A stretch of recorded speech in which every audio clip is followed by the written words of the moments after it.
unscheduled announcement, and I'm going to refer to it as the Scooch Together reminder. So if you could please scooch together. I think we're going to have a full house, so we would discourage you from saving seats and needing one seat for your Starbucks and another seat for your purse or portfolio, and instead scooch together. And we will get the program rolling. Zoe and I are going to kick it off in about 10 minutes. Okay, all right, hang on. Punam just busted me. All right, so yesterday, with a room full of teachers, I forgot to mention something important. I'm married to a Clark County School District teacher.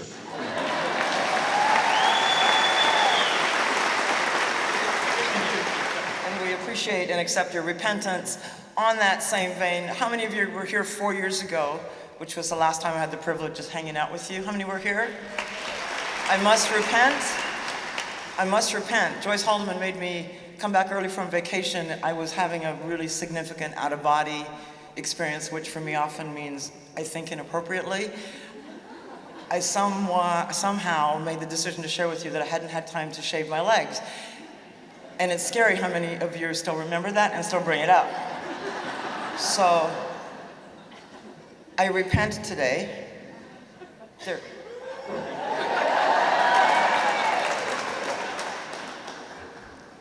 I was hoping that was going to sort of restore my credibility. I'm just not sure it worked out that well. Welcome to what I think is perfect. You just had a welcome from a man who, in just a few minutes, reminds us the difference between what it's like to have a job and what it's like to be living your legacy. We stand in a building that in this moment shouldn't be here, but in this moment is, because it represents what can be possible when we contribute to our legacy and not just to our job. So let's get this morning started. Please rise for the presentation of colors.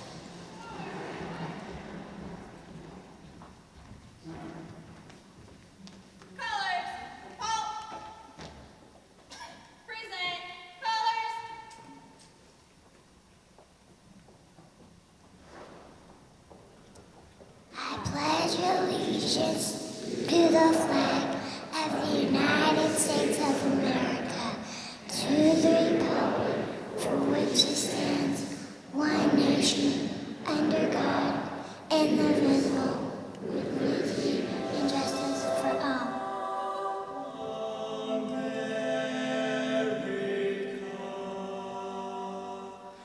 God shed his grace on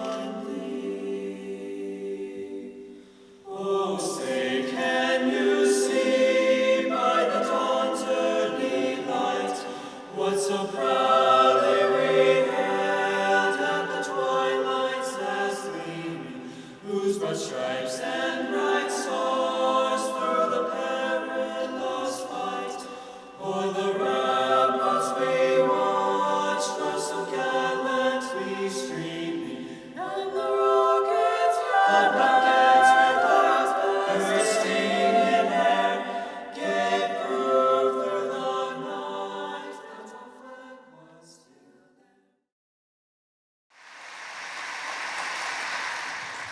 So I want to begin by saying thank you. There were a handful of us that were here yesterday, same time, same setting, different group. And the group that we had the privilege of spending 4 hours with was the group that you selected. It was the teacher leaders who you tapped on their shoulders and said, I know you're busy, but here's another 4 hours you're going to squeeze in. The energy that they brought, I will tell you, left me jubilant when I left. The commitment and passion that was evident in this room on steroids for 4 hours yesterday left me driving away from here renewed, optimistic, and believing in a future that I know you're working hard to deliver for this community. So I want to say thank you to that.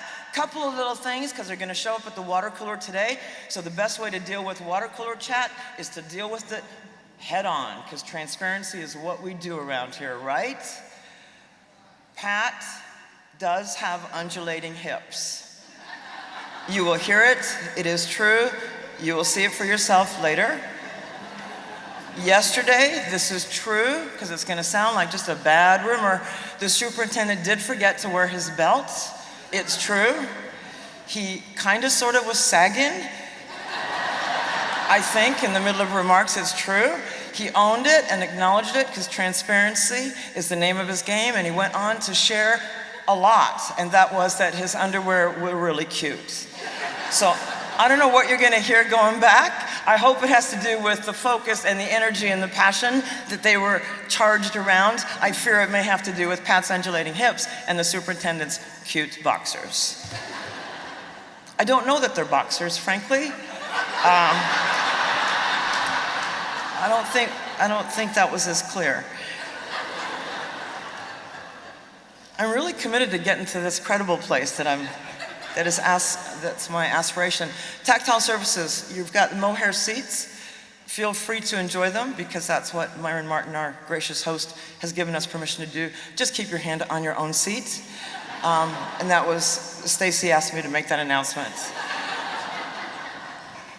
So we're gonna hear a lot today. I heard from a few of you as I was visiting to say, what is it that you would wanna leave here 4 hours from now with? And here's what I heard. I heard energy, I heard synergy, I heard focus, I heard direction, and here is what I can promise you is in this next 3 hours and 45 minutes, you will be ready by exit. So without any more, let's hear from, I feel like you might be mocking me. I'm trying to advance a theme. Wow. I might not shave my legs next time. I'm not feeling like that was a big enough deal.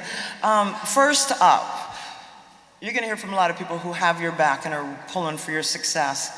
No one goes higher on that list than your Board of Trustees, and here to represent the Clark County Board of School Trustees is their finally and elegantly appointed president, Linda Young. Well, good morning, everyone. She passes the drug test. I don't know how she does it. 5 kids volunteer this job with that passion, and she still passes the drug test. I know, disbelief. So your next speaker, it's my privilege to introduce your next speaker. That's me. That was an easy segue. So I got you for the next about 18, 19, could be 20 minutes. We're working on CCSD ST, which is Clark County School District Standard Time, for the purposes of the introduction. So I am due to conclude at 8:42. Only in Clark County School District. Yesterday, part of what we spoke about with the teachers here was the difference between 211 degrees Fahrenheit in water and 212 degrees Fahrenheit in water. And the difference is only a degree, and yet everything is different. Because it is in that one incremental step that we achieve boiling point. In boiling point, we achieve steam. We are now capable of powering a locomotive. It is that incremental step that makes possible the impossible. It is that incremental step that has exponential impacts. I want to go beyond that, because you are beyond that. That was for the group yesterday. Today I want to talk to you about the ripples of exponential impact, the what is possible.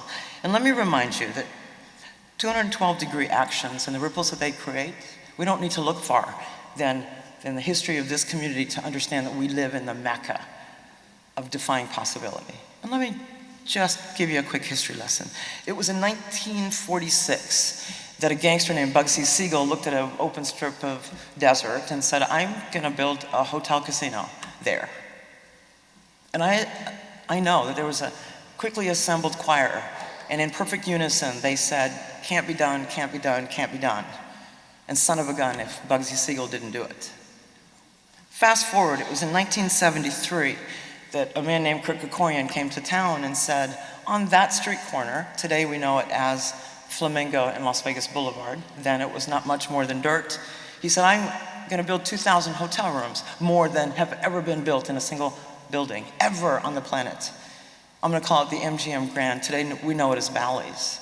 And you know what, when Kurt Kerkorian had that vision, some called it a fantasy, some called it a delusion, the choir assembled quickly and in unison said, can't be done, can't be done, can't be done. And you know what? Son of a gun, thank goodness he did it. Fast forward, it was in 1989 that a visionary who was nearing blindness named Steve Wynn. Said, I have a vision. Nope, maybe it's better described as a mirage. I thought it was kind of pithy too. He was going to spend $650 million to build it. Never been spent to build anything before. In fact, it was so audacious, so impossible that no one would lend him the money. Until finally, someone did. And that was Michael Milken. He said, I've got some junk bonds. Feel free. Built using junk bonds. It required $1 million a day from the moment it opened in order to not collapse under its own weight. And you know what? Boy, there were a big choir of people from Wall Street to Main Street that said, can't be done, can't be done, can't be done, in perfect unison. And thank goodness he didn't listen. Thank goodness he allowed the focus of his goal to be a beacon so bright that it cleared through the thickest fog. Keep going, 2009. The single largest privately financed project in the history of the United States of America had ribbon cuts in December 2009. Oh, by the way, that was the same moment we were rapidly careening into the deepest ditch called the worst recession of our economy. That moment in December 2009 was the ribbon cutting at City Center against a choir of can't-be-dones. It was impossible. Thank goodness there was some group of people that didn't believe it, that had a beacon and a focus so strong that it was going to light their way through even the thickest fog. We stand in a building today that was conceived of, fundraised for, developed, designed, and built during the worst recession of our economy. We stand in a downtown that right now, but a block away, has got all kinds of new possibilities being dreamed of, achieved. Thank goodness that in the face of the choir that constantly reminds us why things can't be done, it is only those who say, but with 212th degree effort, we will achieve the impossible. I share that with you because that's an important history lesson. It is what defines who we are as a community. And here's some good news. I've been a member of this business community since I was 6. I know it wasn't going to work that way, but I thought I'd try it anyway. It was in 1990 that I went to work for the Las Vegas Chamber of Commerce. I was senior vice president. Big deal. Education was important. You know why it was important? Because we were growing faster than any other community in the country. And education and what that meant to this entire community was build it fast. That's what it meant. And you know what? The business community was there for you completely. We were one of the few communities that time after time after time got together, collaborated to do the impossible, and that was to pass school bond issue after school bond issue. However, it was there that the partnership went. It was nowhere else. So I'm not proud to tell you that on behalf of the business community in 1990 at the Chamber, through 13, 14 years at MGM Mirage, the discussion between business and education had pronouns that were profound. And here was the pronoun that business used. It was they. We have built the building, now what will they do? We are creating the jobs, now how will they deal with this onslaught of Hispanic employees? We have created opportunity, what will they do to help level the playing field for those that aren't getting a piece of that opportunity? Today there's a sea change, and the sea change is in the pronoun. I am hearing it all over. It is shifting from they, what will they do, to what can we do? New possibility. Yeah.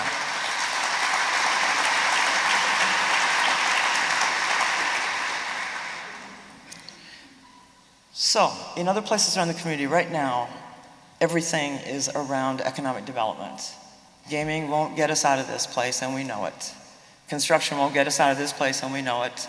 Those are times gone. Today there's a new normal. And thank goodness there's a humility that comes with the new normal.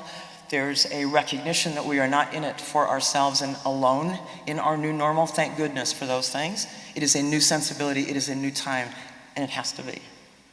So we're not talking anymore about what can we do and what will they take care of. Every conversation that I'm in around economic development sounds like this. Maybe it's in aerospace. Maybe it's in high tech. Maybe it's in green energy. Education is not just a topic on the agenda, it is the centerpiece of the agenda, and the conversation is what can we do? What will we do? We are not that critical mass in that conversation, but I'm here to tell you that the winds of change are inevitable, and you've been leading that, you've been setting that tempo, and you're making progress. I share that with you. Terry Laney was my CEO. He was the chairman and CEO of MGM Mirage. Today, MGM Resorts International. I had the gift of working for him for 9 years. At one point he said to me, Punam, I'd like you to do diversity.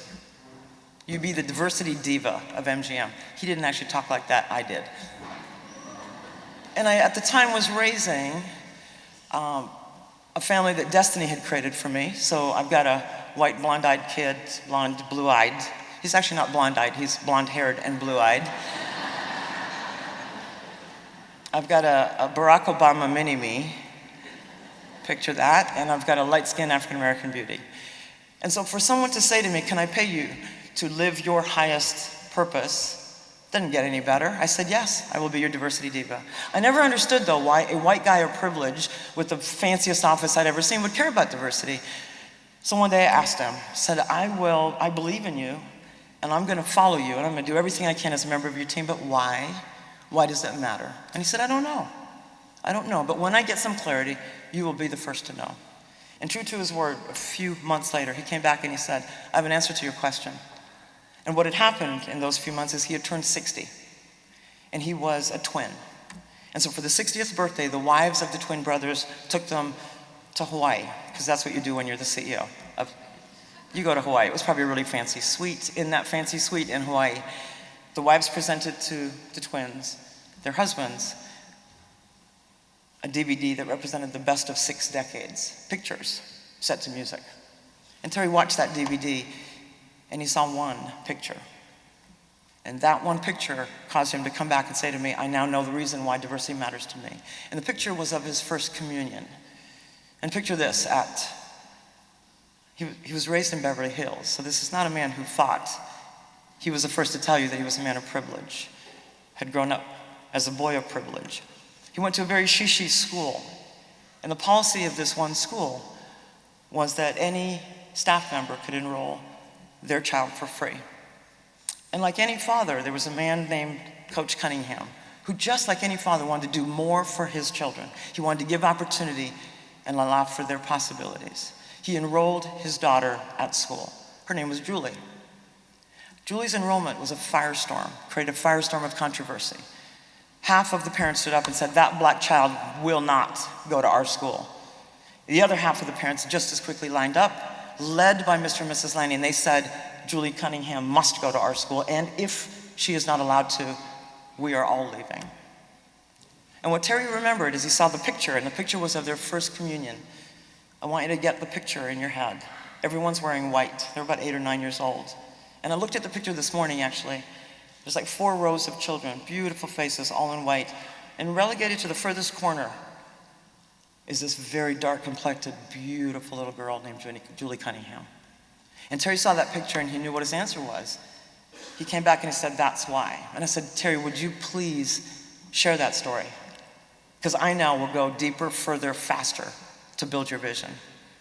I'm now going to pursue and make possible the impossible for you, because I see how deeply you believe it. Will you share it? And he said, no. I choose not to share it. He's allowed to say no. And he meant it until he didn't. And the night that he didn't choose to keep it a story to himself anymore was the night that he was receiving a national award from a big African-American organization. And it was televised on Black Entertainment Television. And I didn't go to the awards night because it was like I had to stay up after 10:30. And in his acceptance speech, something moved him at that moment, and he shared the story of Julie Cunningham. It was broadcast nationally. Monday morning, his phone rings. It's a whole bunch of Cunninghams from all over the country. So I get a call from him, and he says, I need you to help me with this. I think Julie Cunningham is out there. It turns out it's Julie Cunningham Payne. When I heard the news, I knew who that was. Julie Payne she lives in Las Vegas. She was for the state of Nevada the drug czar. Her sister hosts a show on KCEP television, goosebumps start to come alive in me. Julie and Terry met for lunch. They brought the First Communion pictures that each of them had. They both had the same experience, but boy, did they remember it differently. Terry remembered the moment where his parents took a stand. Julie Cunningham remembered a moment where she just wanted the ground to open and swallow her up. Because in that lineup, walking into that First Communion, what she heard was the mother of the girl in front of her who said, "My daughter is not going to stand behind." It was the girl behind her. "My daughter's not going to stand behind no colored girl." That's what Julie Cunningham remembers hearing. Julie Cunningham's experience of that picture was she wanted it to end. It was searing. It was painful. What was beautiful is 50 years later, I watched that full circle. I share that story with you because it's profound to me. He knew it was about legacy, but he didn't know that up here. He just knew it was about legacy. And I can't tell you how sad I was a little over a year ago when Terry Laney passed away, but I can't tell you how sweet it was to see in every depiction of that man's life the recognition and the honor of his impact on diversity in an entire industry. What neither of them knew, what Terry didn't know, what his parents didn't know, what Julie Cunningham didn't know half a century before, is that those 212th degree actions would create ripples so complicated, so elusive, so beyond our comprehension, that 50 years later, they would transform a company of 75,000 people. I don't know what you can divine from that story, but I hope that there's something in it for you. Maybe it's a reminder that we need to connect daily to the source of our inspiration, whatever it is. We need to connect deeply daily. Maybe it's a reminder that you can never underestimate the impact of the action that you're about to take, no matter how mundane, no matter how trivial, no matter how much you don't want to. Never underestimate the power that that action could have to create ripples beyond your wildest comprehension. Maybe it's a reminder that we should never underestimate the power that we have to make a difference. Here's what I know. There's nothing accidental. Nothing. It is not an accident that you are here. It is not an accident that it is now. It is not an accident that it is in this community in this moment. And it is not an accident that we are all here together. To say to you on behalf of 1,000,004 of us, who you don't get to hear from every day, that it is a privilege, an almost overwhelming privilege, to stand with you today. I want to get that in you so deeply that you don't ever forget it. So as you launch into 2012 and beyond, and you quest for the impossible, and you get ready by exit, and you deal with the unbelievable pain involved in plate tectonic shifting, transformation, and reforming, just remember at the end of the day, it is so worth it. God bless you all.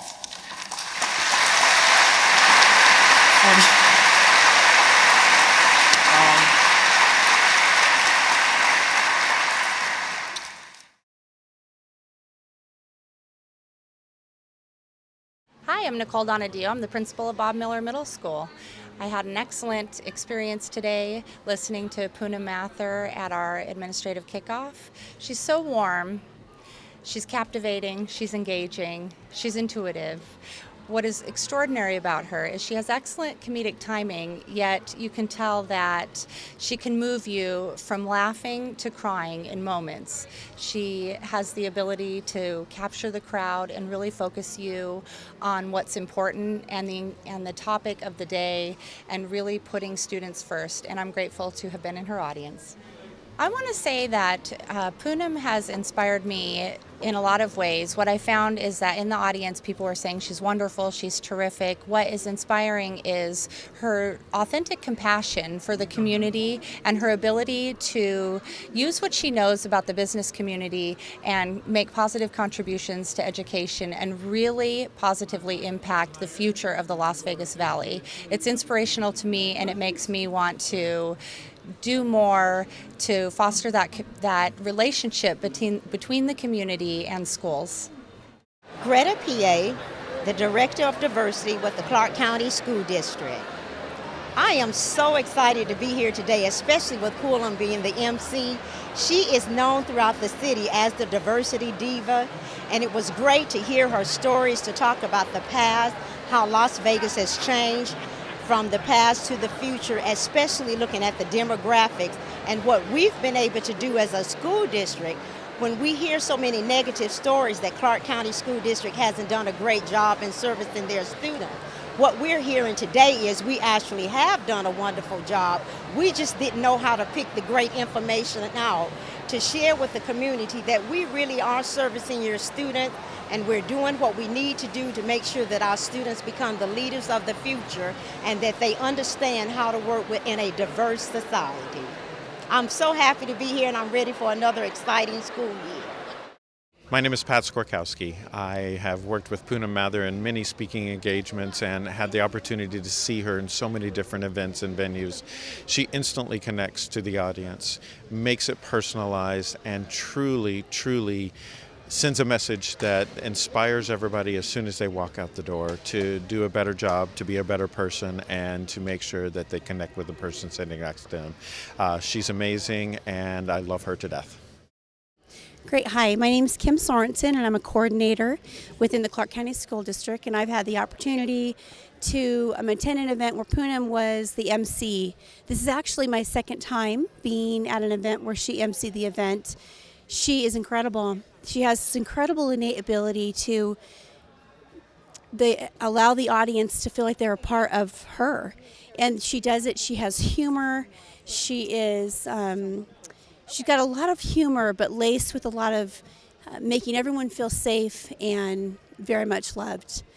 She always makes the time go by very fast. Whenever you're in these meetings, lots of times you're looking at your watch. Never, not for 1 second, have I ever you even have time with Punam. She's fun and she's happy. You can tell she's a very good person, and I would come to any event that she was emceeing. It's great. Happy to be a part of it.